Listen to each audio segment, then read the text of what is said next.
4 this afternoon. The 53-year-old driver is facing careless driving and hit and run charges after she hit a car, drove off, then drove into the home on the 23rd 100 block of Grape Avenue. People were inside the house at the time, but nobody, again, was hurt. And a day of fun turns dangerous for 3 teenagers in Wells County after the ATV they were in crashed in a ditch near County Road 25. The ditch was filled with water. 2 of the teenagers were able to get out, but the third got trapped. Now, officials arrived on scene and had to administer CPR to the girl who was stuck. No word on any of their conditions tonight. Now, tonight, the death toll continues to rise after this tragic scene here. A water avalanche in Colombia leaves more than 190 people dead, and that number will likely rise. Now, hundreds more are still missing. Heavy rains triggered that avalanche that swept through the small city of Moquegua. Now, that's located along Colombia's southern border with Ecuador. This all happened around midnight as many people were asleep in bed. Witnesses say they felt buildings vibrate before the avalanche came through, toppling homes. A state of emergency has been declared as rescue crews try to find survivors. Now, in just a few days, the Senate Judiciary Committee will start casting votes on the nomination of Judge Neil Gorsuch now to the Supreme Court. Now, today, and hundreds gathered in downtown Denver to rally, calling on senators like Michael Bennet and Cory Gardner to oppose the president's pick for the Supreme Court. Organizers say they don't believe the Supreme Court nominee's values line up with that of Coloradans. They're hoping senators just say and vote no. I just really think that the grassroots support should be heard by our senators. I think they're hearing from us at their doors, on their emails, on their Facebook, and their phone calls, and I hope they will listen. Democratic Senator Michael Bennet still has not said how he will vote. Gorsuch still needs 6 votes to seal the confirmation. And the fight over the future of an evergreen off-leash dog park is heating up. It's the dog lovers versus Jefferson County. Jeffco Open Space says problems with parking and dog waste are the reason it will be shutting down. But despite trying to come up with a plan to fix the park, the community says they are not going down without a fight. They rallied today to keep that park open. For some reason we don't understand, Jefferson County isn't interested in solutions. It is reasonable to say that, yes, we believe some of the contamination issues we're having is because of dog waste. Jeffco Open Space says the park will only be closed temporarily, but once it reopens, only leashed dogs would be allowed. And a big victory for the organizers of a proposed tiny home village in Denver in an effort to get the homeless off the streets. City planning just approved the zoning for the Colorado Village Collaborative to start building near 38th and Walnut Street in Rhino. The village could be built and open by next year. And it's April Fool's Day. RTD, local law enforcement, even the airport playing practical jokes, and people freaking out on social media over Von Miller's prank. Plus, coming up, it's spikes. The Rockies say farewell to Arizona as they head north for the opening day. And the top-ranked DU Pioneers will have a target on their backs at the Frozen Four. Welcome back. It's April Fool's Day, a day to play some practical jokes on your friends, but we don't want you to be anyone's fool. Law enforcement, RTD, and even the DIA caught us off guard today with some funny stories. And Broncos country freaking out on social media over this. Von Miller posted this picture online with the caption saying, quote, "It's been good, Broncos country, not by choice, but this is how the game goes," referring to, of course, being traded. Now, don't worry, Von is not going anywhere. This was just a joke. Then there is this. Fort Collins police trying to pull a fast one, releasing this video of their first feline unit, the first law enforcement officer in the nation who already made his first arrest. Felines also have a 37 quarter times better smell than humans do, which will help us in our drug interdiction and apprehension of drug dealers across the city. Officer Buttersworth, on his first day on patrol, actually arrested a cat burglar that was wanted for a string of burglaries throughout the city. Oh, they have jokes. Now, hats off to the Fort Collins Police Department on this April Fool's joke, and other law enforcement agencies are having fun with it. The Boulder County Sheriff's Office tweeted back at Fort Collins Police, congratulating them on their feline unit, and tweeted this out saying they had promoted their baby owl to sergeant. I like that the cat got a cat burglar. Yeah, that was good. Hey, I wanted to let you know that we have now come up as one of the least snowiest months here.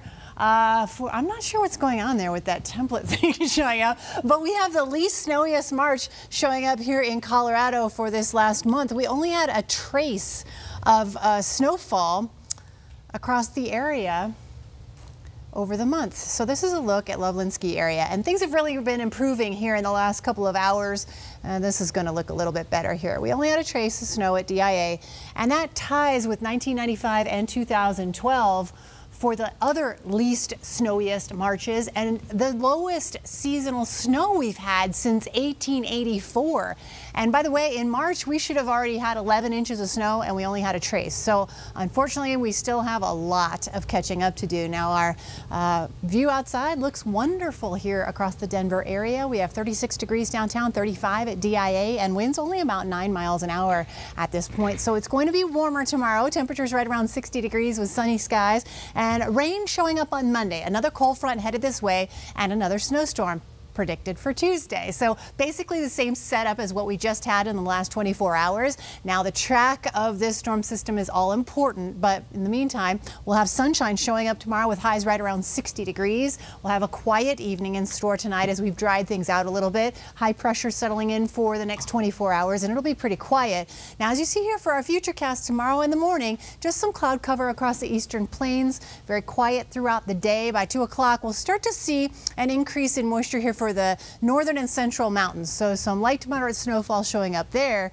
And then this cold front comes in from the west and actually brings in more rain and snow here for all of Colorado. And we'll even have chances for snow here for the Front Range. I wanted to show you the futurecast for Monday. So this will be by noon, a few scattered showers down into the southwestern part of the state. It becomes more widespread about 3:30 in the afternoon. Rain and potentially snow showers toward Colorado Springs. But once we get into our rush hour time, some light rain showing up here for Denver. It changes over to snow once we get to Monday night and throughout Tuesday. Look at the coverage here with snowfall by 6 a.m. on Tuesday, and it continues throughout the day. The heaviest will be farther to the south as that low passes on by. Now, this is worst case scenario for the snowfall. If it hits right on the bullseye as this model is predicting, we could see 4 to 8 inches here from Denver up toward Fort Collins, higher amounts down toward Colorado Springs and into the mountains. Just wanted to throw that out there so you know potentially what's on the docket for Tuesday. 30 degrees tonight though, clearing skies, and into tomorrow we'll have highs around 60 with partly cloudy conditions. Tomorrow throughout the morning we'll have 30s and 40s, 11 a.m. 53 degrees, and tonight temperatures mostly in the 60s here, or temperatures for highs will be in the 60s tomorrow, as you see. 55 on Monday and 43 on Tuesday with snow. 40s, 50s, and 60s to end the week of this upcoming week. So one more storm to get out of the way here on this 7-day forecast, but like I said, we have some catching up to do. That's right. Well, thanks a lot, Stacy. Sure. SPX starts right now. All right, everybody, you have it locked into the one and only Xfinity Sports Extra. I am Phil Aldrich, your Captain Stubing, if you will, navigating through the local sports scene. And baseball season, it's almost here. I know this because the Rockies played their final Cactus League game of the spring, and now they're en route to Milwaukee to open the season on Monday against the Brewers. Bud Black still hasn't announced his starting rotation, but Antonio Santella, he made his case today against the Mariners. Pitched 2 scoreless innings, couple of strikeouts, and only 1 base hit. Nolan Arenado said farewell to the desert with a home run on his final at-bat of the spring. He's just 25, but he's one of the veteran leaders on the club. Rockies close out the spring with a tie for the second straight day, 1-1. So I ask you, Mr. Black, have you finalized your roster yet? We still have to do some roster moves, not only at the big league level, but, on our 40-man roster as it relates to guys in our system. So we're still working through a few things, but, Sensatella, you can speculate, might be that 4th game in Milwaukee. Already speculated. Skip. This is the 25th season of the Rockies baseball in Colorado. Only 1 World Series appearance. That was the magical season of 2007. And they never won a division title. Nolan Arenado and John Gray will be under a lot of pressure to push the Rockies into the playoffs in 2017. And both players say they've seen a difference in this team this spring. And the changes could lead to great things this season. I think in the years past, it was always like, we got to try some people out here in different positions. I feel like now we're like really just going for it with what we have, and people are committed to what they need to do, and it feels good. It feels good to be here. There's excitement around here, which is nice, and it hasn't been like that the last couple of years. With everyone was kind of always wondering, like, I don't know what's going to happen. This year, we feel like we could do something special. It's different. I mean, you can see. Just look at the names we brought in, and look at the players and their progression and all the depth we have now. I mean, I think we got unlimited amounts of talent, so we just got to go out there and do the work. All right, now from hope and optimism to the Nuggets. They're in big trouble. They dug their hole a little deeper with a loss last night in Charlotte. They're 2 full games behind the Portland Trail Blazers for that final spot in the West, with just 7 games to go. Portland, they're playing tonight and they're winning, so that lead could be 2.5 games by night's end. Lost in the Nuggets' defeat last night, Nikola Jokic put up a 6th triple-double of the season, 26 points, 13 rebounds, and 10 assists. The Hornets, though, went on a 12-0 run to start the 4th quarter, and they would take the lead for good. And let's just say Nuggets head coach Michael Malone's patience is running out with some of his players. I think we have some guys in this team that are starting to feel a little sorry for themselves, and maybe not willing to go out there and compete, because Houston gets beat by Portland last night, and the odds of us getting to a playoff spot are slim and none. I'm not worried about that. I want to find guys that, when everything else looks bleak, who's going to go out there and play anyways? We had a bunch of guys do that tonight, and I think we had a couple of guys that weren't ready to do that, and that's disappointing. Wow. Hey, this could be something to keep an eye on with the Trailblazers and maybe keep hope alive. Yusuf Nurkic is going to miss the final 7 games, including tonight's game.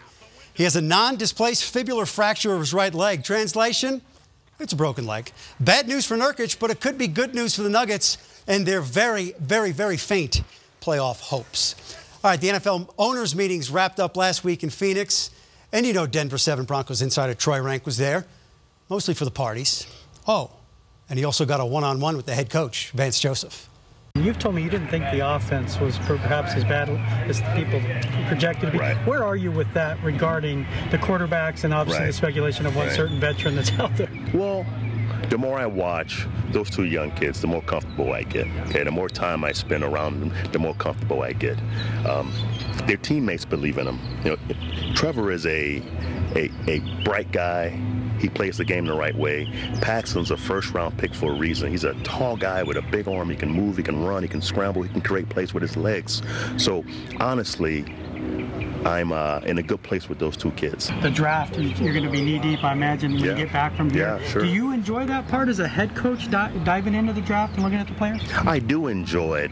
It's more work for me to watch every single player in the draft, but I enjoy the process, because now, or in a couple years of free agency, hey, these players come back to you. So you want to know the league. Even when you're playing against these guys, you watch them now. Okay, they don't change that much, from what they are now. So having knowledge of every player in the league is always critical. That's a natural catch. I just feel more relaxed watching that interview in the Garden of Eden. Did you hear the birds chirping? Delightful. We have a lot more to show you on this episode of Xfinity Sports Extra. Top-ranked DU Pioneers getting ready for the Frozen Four. We will have a report from Magnus Arena, and the national championship game is set. We'll show you how they got there next on Xfinity Sports Extra. Welcome back to Xfinity Sports Extra. South Carolina had a 2-point lead with under 7 minutes to play in the national semifinal. Could they hang on? No. Gonzaga would go on a 7-0 run, and the Zags, they would not look back. The Gamecocks' magical run is over, and Gonzaga is going to their first title game on Monday night. They weather the storm, 77-73. Oregon and North Carolina in the